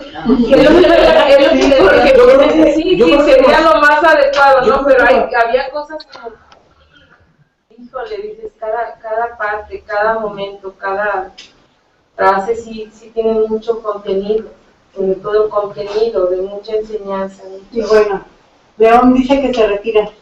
Que te vaya muy bien, León. Muchas gracias. Gracias, Saludos. Gracias. Chao. Bye. Yo creo que habla más bien de la postura de la vida ante la muerte, ¿sí? Cada uno defendiendo sus puntos de vista, el médico, en lo que es la profesión, el sacerdote en lo que es la religión, y cada uno de los participantes defiende, yo creo que con exactitud, cada una de sus posturas, ¿no? Sí. Y lo más importante yo creo que aquí es ver que ante una situación de muerte, porque es la peste, es cómo reacciona cada ser humano, ¿sí? El individuo, y en lo colectivo, ¿qué se puede crear? Si puede influenciar la religión, si puede influenciar otro tipo de cosas, ¿no? Ante la muerte, o sea, tenemos esta situación, estamos vivos, pero nos vamos a morir. ¿Cómo reacciona cada quien? Y de ahí realmente despierta el lado humano de cada uno de los participantes, ¿no? Tanto del padre, de que no, va a vender entre Dios, y si no, todos se van a condenar y se van a morir. Yo creo que es una de las posturas que tiene realmente el ser humano ante una situación de guerra, de muerte, porque es la realidad. Si nos vamos a las guerras, si nos vamos a las pestes, si nos vamos a cualquier tipo de cosa, y yo creo que es o la deshumanización del ser humano o la humanización. independientemente del punto de vista con el que lo ves, ¿no? Y bueno, ya para concluir, intentar vivir la vida lo mejor posible sin dejar de ser humano. Exacto. Pues, yo creo que eso es lo más importante. Y para que nos presente la invitada especial de hoy, Yolanda, ¿me la presenta por favor? Claro que sí, es una amiga muy linda, ella es una escritora peruana. La conocí poquito más de un año ya. Primera vez que vine, por eso. Noviembre, pero de por eso te digo, poquito más de un año, y desde que nos conocimos continuamos comunicación por benditos instrumentos que es el internet, la parte positiva que tiene, pues seguimos en comunicación, y las veces que ha venido pues procuramos vernos. Es una amiga muy linda porque ella es pues en lo personal se me hace una gran escritora. Ella participó el año pasado junto con el equipo de Perú de escritores en la FIL de Colombia. Perú. En Colombia. Y pues el equipo de Perú, allá en Colombia, y pues la conocí en el Malasanque, que recién cerró apenas el sábado. Sí, pues ahí es donde, pues de momento se distribuye su libro. Yo me traje, ella bien linda, el año pasado, a finales del año pasado que vino, me regaló 2. Y me encantó. Bueno, o sea, los 2 me gustaron mucho. En que estamos compartiendo con ustedes, ya me decía como lo comparte con otro escritor que Con es, 2 más. no, pero digo, otro es compañero tuyo, compatriota, y el otro es un escritor colombiano, que él trabaja en la biblioteca, una biblioteca pública de Colombia. También lo estaba leyendo y me parece interesante su tipo de, pues cómo juegan ahora la literatura, ¿no? Se me hace muy interesante también cómo dentro de los escritores modernos, cómo se expresan, cómo lo narran, cómo lo escriben, cómo lo redactan también su forma de ver la vida, ¿no? Yo quisiera que ella también, pues, no quiero robarle mucho las palabras porque ya saben que yo hablo mucho, pero que ella nos comparta, nos diga por favor, su punto de vista, pues ustedes también, digamos, yo sé que ahorita no lo han leído, ojalá que también tengamos la oportunidad de leerlo. Yo creo que una sesión nos llevaría, pero pues lamentablemente no vamos a estar con ella presente por el momento, pero ahorita ojalá que aprovechemos y nos diga ella.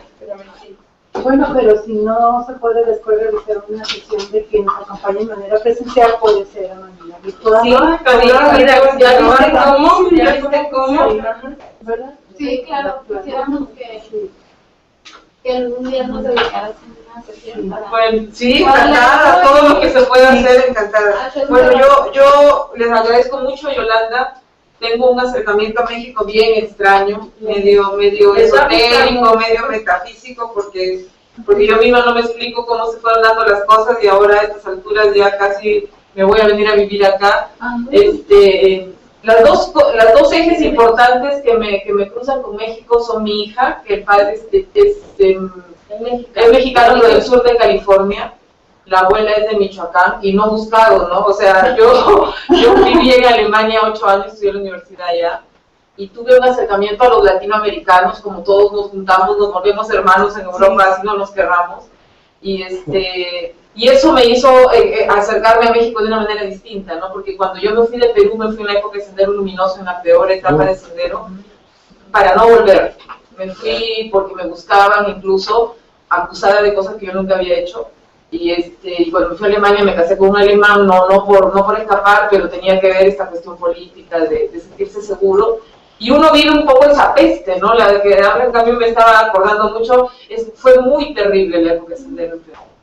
Perú es un país, yo le cuento a Yolanda o a todos los del Malasangre, y han ido, ¿no? Yo soy gestora cultural también, a eso me dedico, y he llevado ya dos tapatíos a trabajar conmigo allá en la periferia Perú con cartoneros, y este año estoy luchando por llevarme a 2 más. Y Gabriela, mi hija, es muy mexicana y muchas cosas sin haber visto a su papá nunca, ¿no? Entonces son cosas que tú dices de dónde le viene a alguien y en la carga genética, ¿no? Mi padre era chino, se separó con mi mamá y yo siempre me sentí cosas que en Perú no concordaba. Y cuando me fui a vivir a Macao, que es una colonia portuguesa en el sur de China, yo me veía reflejada en muchas cosas de mi propio ser, ¿no? Entonces yo creo que el ser en ese aspecto, si nos vamos al existencialismo, no existe, ¿no? O sea, somos las necesidades históricas, coyunturales que se van armando de acuerdo a las cosas, sí, claro, que se van dando de acuerdo a todo, ¿no? No hay como que tú vienes con un ser malo, un género, y poco a poco eso se ha ido sacando como la cebolla, que antes era una herejía, decir, ¿no? Que ya vienes mujer y eres mujer, o ya vienes chino y eres peruano, y el pasaporte te hace esta nacionalidad, y esas cosas no son así, ¿no? Gabriela nació en Estados Unidos, yo me la llevé a Perú porque yo no quería hacer nada ni con Estados Unidos ni México, y lo digo en serio, yo odiaba a Javier. 8 años en Argentina, y Gabriela habla a veces como mexicana, viene y se chupa los dulces picantes como si yo le hubiera enseñado a comer, y no cambiamos eso, ¿no? Entonces tú dices, ¿de dónde vienen esas cosas, no? ¿Sí? Entonces, igual fue conmigo, ¿no? Yo comía con palos, y todos mis amigos decían, ay, los chinos cómo comen, o los chinos comemos cosas bien raras, por ejemplo, huevos antiguos que se salan, y se comen después de 4 meses, o pescado que se sale y le salen gusanos, y es riquísimo para nosotros, y lo veo un peruano y dice, qué asqueroso, ¿no? Que están comiendo podrido, y a mí me nacía comer eso, y mi papá no estaba.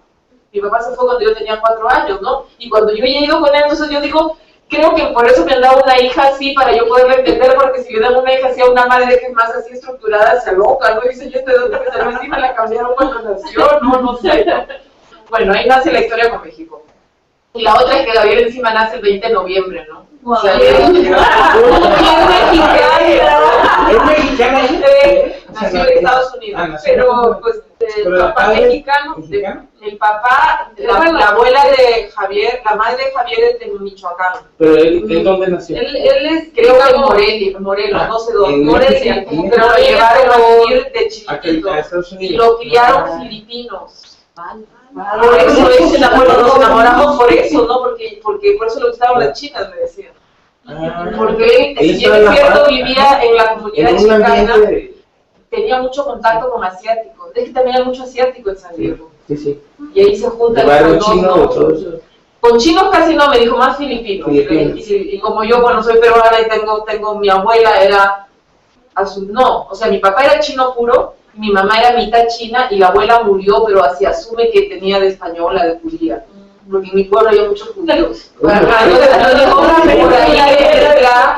viene esa cosa filipina, porque filipino está mezclado también, no es un chino mezclado con español, con todo, no es un chino. No es puro, ¿no? Entonces yo digo, ahí habrá sido y cuando ustedes hablaban de la genética, de la memoria, viene mucho de esos encuentros y desencuentros culturales y sociales que han tenido nuestros ancestros y se quedan grabados, ¿no? O sea, uno no sabe, pero esto que estamos viviendo y lo que otros han vivido, sí está en algún momento del mapa genético o del mapa sociogenético de cada grupo humano, ¿no? Sí.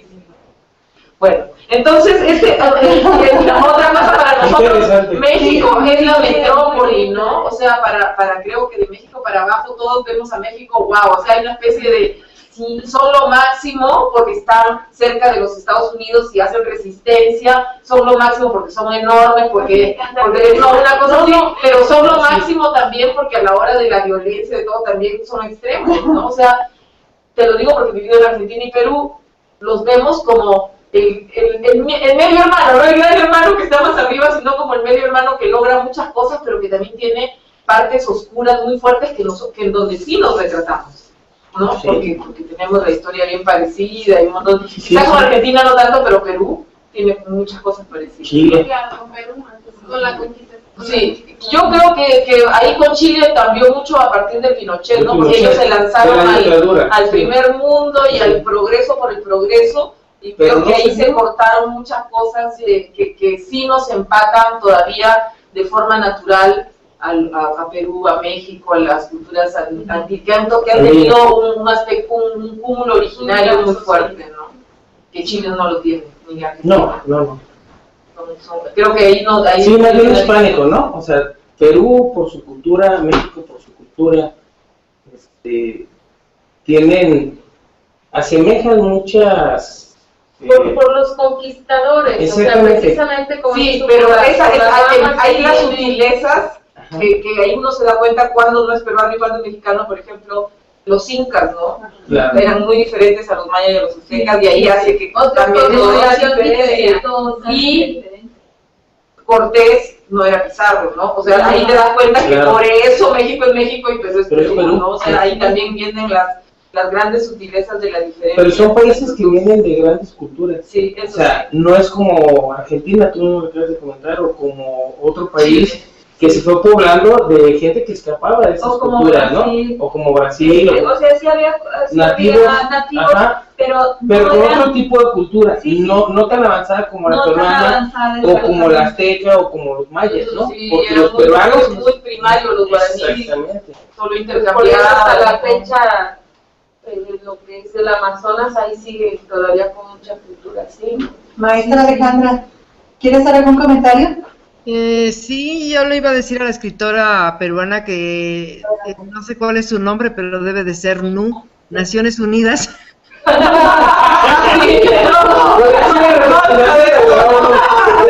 Su nombre. No, multinacional, 3 naciones ahí. Sí, pero no ha adaptado por todo el mundo esta mujer. Y te vas a sacar aquí en Quiero, o sea, Gabriela termina el tercero de secundaria y quiere hacer la prepa acá porque ella conoce a Javier. Yo me fui embarazada de San Diego, bueno, me fui a vivir a otra parte, y fue en una época en que yo estaba mucho más joven, tenía toda esa energía, todo ese odio comprimido contra las cosas que no hemos podido resolver como sudamericanos, y cuando él me dijo que no, también esa parte, no soy feminista, pero que te salga lo feminista que he leído, y dices, bueno, huevo no quiere, yo soy feminista, ¿no? Entonces, me fui realmente para no volver, ¿no? O sea, yo quise cortar el puente, y me doy cuenta, por eso te digo que hay cosas inevitables, no sé si se llama destino, qué cosa, cuando tienes una hija que come dulces picantes y habla como mexicana sin haber estado en México y viene a México y yo la veo que se inserta en el paisaje, tú le has visto la cara en la calle mexicana. Le tomó la foto con mis hijas y nada más porque los ojillos sí los tiene un poquito rasgaditos, pero veíamos el tipo del corte de cara, digo, mira como la de ella y así, o sea, está como mis hijas, de todas maneras ninguna se parece entre sí, ¿no? Pero como dice ella, pues tiene su rasgo mexicano, ¿no? Cuerpo, sí, ¿no? Entonces, son cosas que tú dices, es como que el mar te regresa donde te debe regresar, ¿no? Y ella dice, ¿no? O sea, si mi papá yo lo veo y no me quiere y yo no lo quiero, no importa, pero yo quiero ver de dónde es, ¿no? Entonces, yo antes de enfrentar y buscar a Javier, le digo, bueno, como yo también escribo y me encanta Guadalajara y he venido como 10 veces a México y todo, me aprovecho de esa situación y le digo, vamos a ver si haces la prepa, si entras al mundo, cómo se mueven los chicos acá, cómo entiendes toda esta cosa cultural, y ese desencuentro con Santiago, porque Javier no es mexicano. O sea, yo le contaba ayer a Sergio, le digo, cuando Javier empezaba a hablar castellano y veía que de 10 palabras 3 eran en inglés o mal pronunciadas, yo me asustaba porque yo me había enamorado del mexicano, ¿no? Entonces me di cuenta que la gente de San Diego no es mexicana. No, entonces ya se sienten como tal, pero era mi visión, ¿no? O sea, tú dices, ya se acabó Europa, yo quiero enamorarme de un mexicano y vuelvo a ser latina, y de pronto te metes como, estás súper enamorada de alguien que en la historia te vas dando cuenta, ni él sabe qué era, ¿no? Entonces creo que eso contribuyó a que yo dijera, aquí nos vamos a alocar todos, ¿no? Mejor, antes de que haya no, creo que tampoco fue tan consciente, ¿no? Yo estaba más chica y tenía mucha cosa emotiva, entonces yo lo único que dije fue, aquí la única fiesta en paz es que cada uno por su lado, ¿no? Pero ya después uno va y encima con la escritura, ¿no? La escritura te sirve mucho para revisar procesos y me sirve a mí misma. Yo digo, ¿por qué me enamoro de un tipo así? Yo nunca me sentí ni peruana ni china. O sea, yo en Perú nunca he sido peruana y yo en China nunca he sido china. Entonces, esa biculturalidad que para otro le puede parecer, por eso odio las Naciones Unidas, esta cosa así multi, es desastrosa para mí, es una esquizofrenia constante, ¿no? O sea, hay cosas que tú valoras así y allá se hubieran valorado así, por ejemplo, la muerte, ¿no? Mi padre era budista y la muerte es lo mejor que te puede pasar. Claro. Que te llega la muerte, arriésgate porque vas a reencarnar en algo mejor o te vas al nirvana o cualquier cosa y acá te están enseñando, si te mueres es por malo, ¿no? O sea, y te mueres y se acabó la vida porque el cuerpo es importante y para el budista el cuerpo es un canal. para que hagas cosas y nada más. Es un medio. ¿Cómo juntas eso y lo vives con la gente, no? Es un medio porque el budista realmente la vida es la reencarnación, no Claro, la De vida. hecho, a Nietzsche le gusta más el budismo que el cristianismo. Sí, claro. A él le encantaba el budismo. Claro, ahí los alemanes, imagínate, me voy a vivir ahí, tiene, claro. Sí. Por cierto, no creen en nada del cristianismo, Sí. ni tienen cólera con esto del Cristo crucificado, porque es dicen, ¿por qué si no hemos venido a sufrir, no? Claro, es la representación del sufrimiento. Sí. Y luego es curioso aún el mismo Y catolicismo. tenerlo colgado, No, y es curioso el mismo catolicismo porque manejan de que Jesús sufrió para que tú seas feliz, pero si te llega el sufrimiento tienes que aceptarlo, o sea, y entonces ¿dónde está la coherencia de que pues si él ya sufrió por mí, pues ¿por qué debo sufrir yo? No, sino que al contrario, viene el sufrimiento y acéptalo, o sea, Es como pero yo ya ni discuto de eso, encima con los nuevos cristianos Claro. que te dicen que ya va a venir el anticristo y que es justo esa persona que trae bienestar y felicidad. Entonces yo digo, si te pones a hablar ya te dirán, bueno, y encima esto de la nación, no, yo digo, es lo que volvía yo digamos, en lo que veíamos en el libro de la peste. Aquí no es, o sea, tú puedes creer o creer lo que tú quieras, lo importante es el humanismo, ¿no? El colaborar, que sea una situación, y ella fue muy solidaria y ha sido muy solidaria con nosotros los mexicanos, porque cuando empezaron las manifestaciones aquí de los 43, ella fue partícipe y hasta, no sé si organizadora, allá en Perú, de un grupo que incluso se mandaron a hacer playeras que tenían 43 y me tocó ver las fotos ahí de la playera, o sea, que dices, ¿cómo? Y como me decía ella, incluso el año pasado que vino me decía, es que no sabes cómo vemos a México. Como ustedes están aquí adentro y como siempre el ejemplo que ponemos de la Plaza de Toros, ¿no?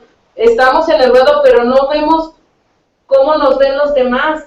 Y tuvimos una visión más o menos panorámica con el internet, porque fue como nos dimos cuenta cómo se fueron solidarizando con todos nosotros, y eso fue algo muy bonito porque realmente nos dieron como fuerza, ¿no? O sea, antes no nos dábamos cuenta de eso.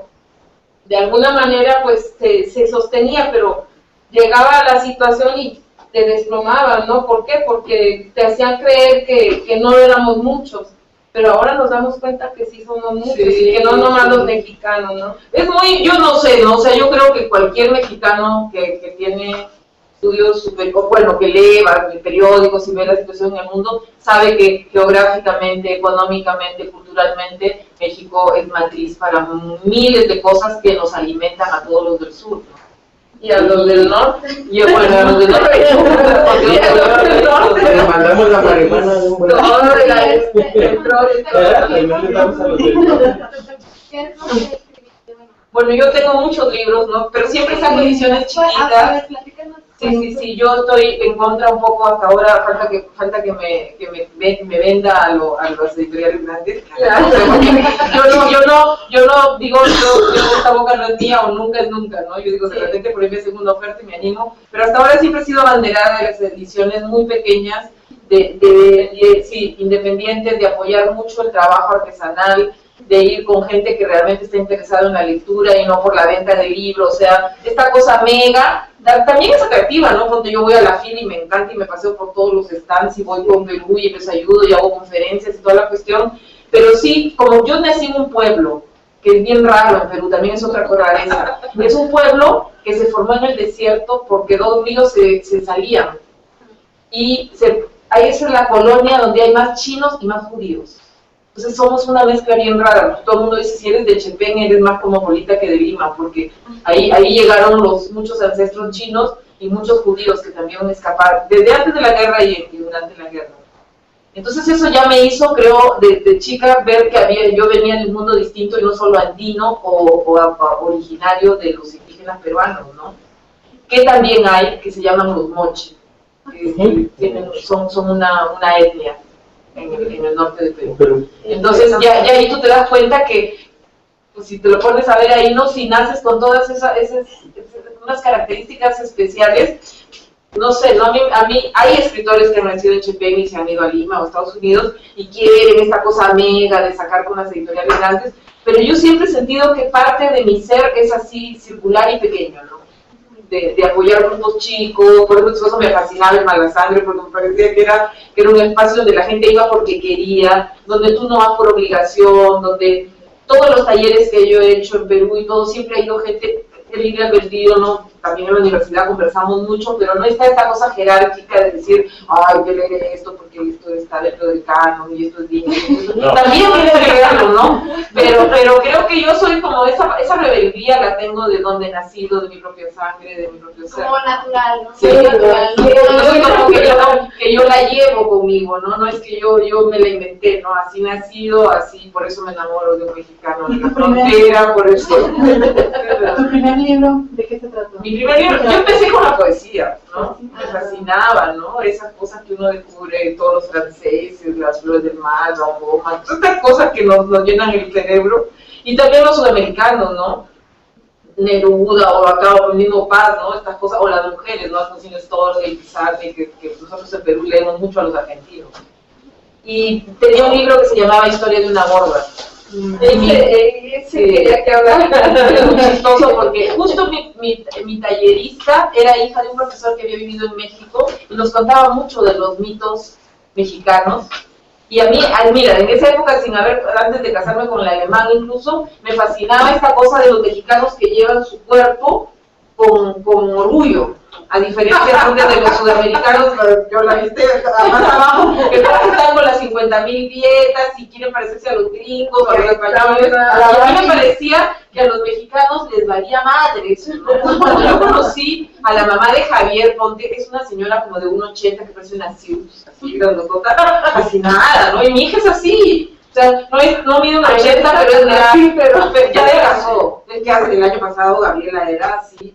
Gabriela le echa y le importa un pepino, ¿no? Entonces, son cosas que no dicen, como que yo quería esa cosa del ser honesto con tu propia autenticidad, ¿no? Como que yo me aburría mucho copiarse de los modelos del progreso, entre comillas, y del culto al cuerpo y de todas estas cosas. En China, por ejemplo, todas mis tías se someten a esas dietas estrictísimas de 8 meses para pesar así 50 kilos, sí, y andan con los polvos en la cara. Por ejemplo, yo de chica tenía tías que me decía, ponte la sombrilla, que no te dé el sol porque vas a parecer peruana, así.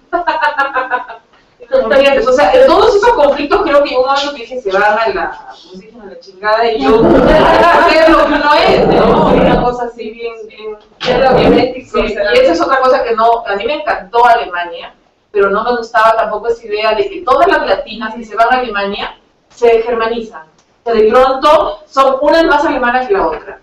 O ya sea por el idioma, o hacen el mejor Apfelkuchen, o el mejor Strudel. Todas son más alemanas, o sea, tú te vienes acá a golpe, me parecía rarazo, ¿no? Y ahí yo sí considero que me habrá salido la sangre de India o de lo que sea, pero yo decía, uno viene acá un poco también a mostrar su cultura y lo que es, ¿no? Tú no puedes entregar tu soberanía del ser como si, no sé, en un papelito y todo por el pasaporte nuevo, ¿no? También yo estaba en contra de eso de cambiar la nacionalidad para volverte otra cosa, ¿no? Y eso en su identidad, ¿no? Yo tuve mucho conflicto con que Gabriela naciera en Estados Unidos, ¿no? Hasta que me dijeron, déjate de cojudeces, porque en Estados Unidos ya la mitad, 1 de cada 5 es latino, o sea, no tiene nada que ver el pasaporte, la gente está creando nuevos espacios para los... No, entonces, de ahí como que yo dije, bueno, que nazca acá, pero hasta antes que naciera yo decía, mejor me voy a Perú, mejor me voy a, no sé, a Bolivia, ¿no? En cualquier lugar, menos Estados Unidos. Pero nació bien especial porque nació en un pueblito chiquitito que se llama Evansville, mi hermano trabajaba ahí, y a menos 20 grados bajo cero. Fue una situación bien especial para Gabriela, ¿no? Y justo el 29 de minutos yo dije, bueno, algo de mexicana, de latina tiene, ¿no? Hasta el día en que nació. Y es una persona muy especial, o sea, yo considero que también creo que todo lo que tú deseas en un hijo lo das, ¿no? Entonces, ella tiene muchas cosas culturales, así, aprendidas, y que de ella quiere ayudar mucho a la gente también. Y como de que, bueno. Bueno, el poema, por justo eso trataba de la estética del cuerpo. Porque se llama Historia de una gorda y era, ni siquiera a veces hablaba del cuerpo, sino era hablar en contra de todo lo establecido. Claro, sí. Y nosotros tenemos un escritor en Perú que se llama José María Arguedas, que se suicidó, no sé si lo han escuchado hablar. Tiene libros muy lindos, uno se llama Los ríos profundos y otro que es el mejor de todos se llama Todas las sangres. Y él fue quechohablante porque sus padres, si bien cierto eran españoles, lo dejaron que lo críen en las mucamas, que eran quechohablantes, y él hablaba quechua. Entonces, toda su escritura, tú te das cuenta, está en español, pero se siente distinto. Y es porque su ser era muy, muy quechohablante, que supongo que será aquí cuando un aborígene, no sé qué es aborígene, bueno, un autóctono escribe en castellano, pero siente en su lengua. ¿José María qué? Arguedas. ¿Arguedas? Sí, se escribe Arguedas, pero se pronuncia. ¿Cómo se llama? Debes haberlo leído porque es muy famoso en Latinoamérica y hasta en Estados Unidos lo leen mucho. Y que como... Entonces había cosas sobre eso que hablaba de la identidad, ¿no? De la identidad esta extraña de los católicos peruanos que maltratan a los indígenas, un poco así, ¿no? Y eso de no... Mi abuelo, por ejemplo, y eso es bien chistoso, mi abuelo chino, cuando llegó a Perú, el papá de mi mamá, dijo, yo nací el 25 de diciembre, para que lo quieran. No, se inventó la fecha. Eso a mí me parecía como muy pop, ¿no? De que venga un chino que no tenía ni idea qué cosa era el cristianismo, y ya, para que me acepten, ¿no? En la cultura, pero qué curioso, ¿no? Entonces esas cosas las cuento un poco a través de eso. Es un poco una ironía bien, a veces dura, ¿no? De lo que es el Perú. ¿Y te gusta hablar de eso? Sí, no. Sí, o sea, yo ya estoy en un punto en que creo que el ser humano es libre y debe escribir lo que le da su gana, ¿no? O sea, lo que sienta su ser desde su propia motivación. Y ya no estoy del lado político donde pienso que hay una buena literatura política o mala y que está a favor del Perú, no. Me fascina que haya un peruano que tenga el Nobel, la verdad que sí. Que él como persona sea medio, que sea de recontra derecha, que se crea marqués, que viva en España como si nada, que no sé qué, bueno. Yo, como dice, tira la primera piedra, yo cuántas cosas habré hecho, que vistas desde afuera me dirán por qué, ¿no? O sea, lo que sí es Vargas Llosa no es un peruano popular, no le interesa mucho el dolor de la peruanidad profunda, ¿no? Porque no se puede identificar. O sea, es un peruano blanco de Arequipa, que es una ciudad pacata, así muy católica, es como decir a ustedes, no sé, acá, pues la mejor zona, ¿no? No, pero una ciudad donde solo hay blanco. No sé si la Guadalajara es así, con gente muy católica de Arequipa. No, Guadalajara. Sí, bueno, y sus intentos de ser, entre comillas, un peruano amante del Perú han sido fallidos porque no es, pues. Entonces yo digo, la vida misma te da lo que tú eres, ¿no?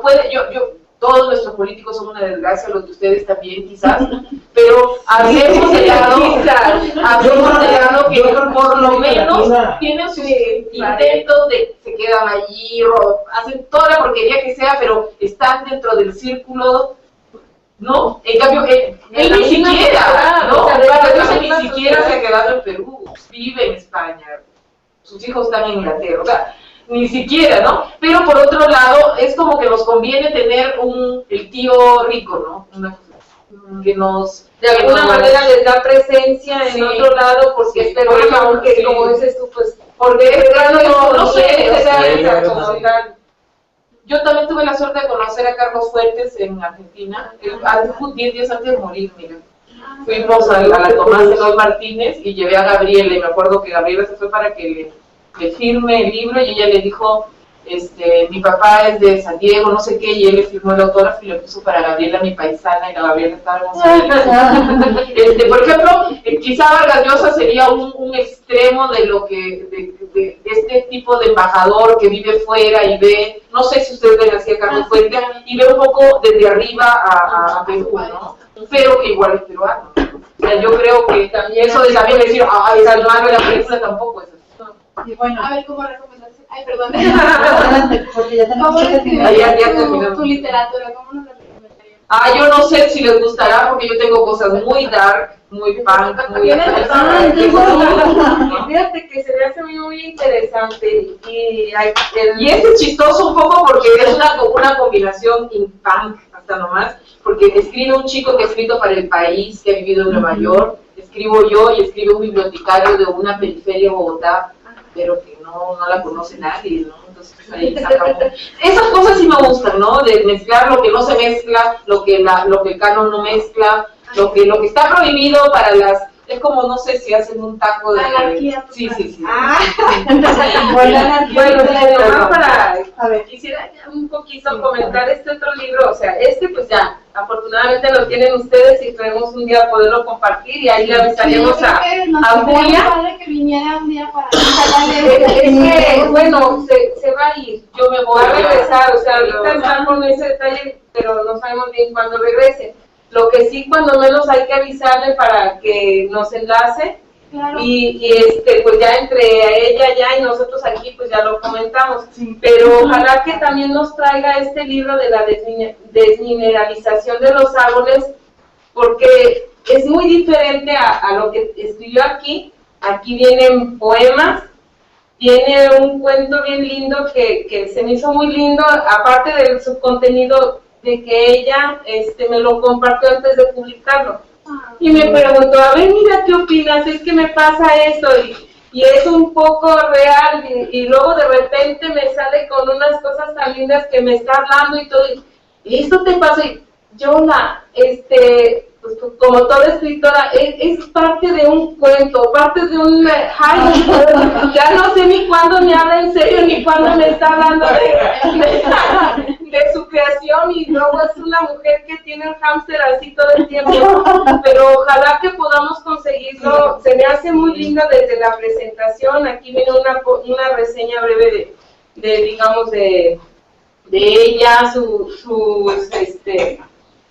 pues donde he estado, donde he estudiado y de sus libros, ¿no? Sus poemas. ¿Qué te parece si ya para concluir no la lees?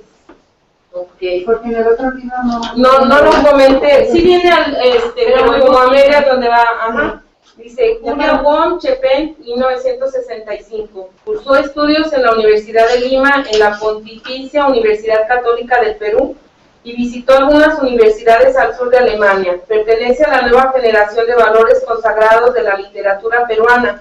Sus obras no solo tienen el reconocimiento nacional, sino que ha pasado las fronteras. Ha publicado los poemarios Historia de una gorda, 1994, y dije, eso le voy a preguntar.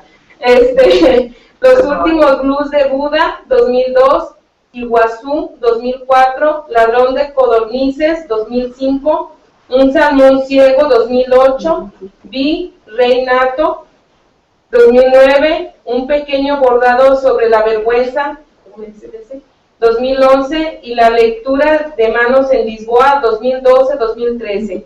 Las novelas Bocetos para un cuadro de familia, 2008, y Doble felicidad, 2012. Y el libro de relatos Margarita no quiere crecer, 2011. Bueno. Pues muchas gracias. ¿En esta misma edición se pueden conseguir tus libros? O sea, no hay, que yo sepa, porque son ediciones de 300. O sea, este sí lo consiguen. Este hay porque lo han hecho acá los chicos malasanos. No, y lo consiguen en... La hija gorda.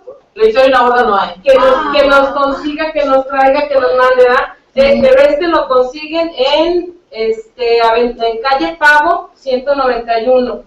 Es la librería que ahorita lo tiene. Para que los que estén escuchando lo sepan. Sí, es Pavo, en calle Pavo, 191, entre López Cotilla y Madero. Después hay que ir, ¿no?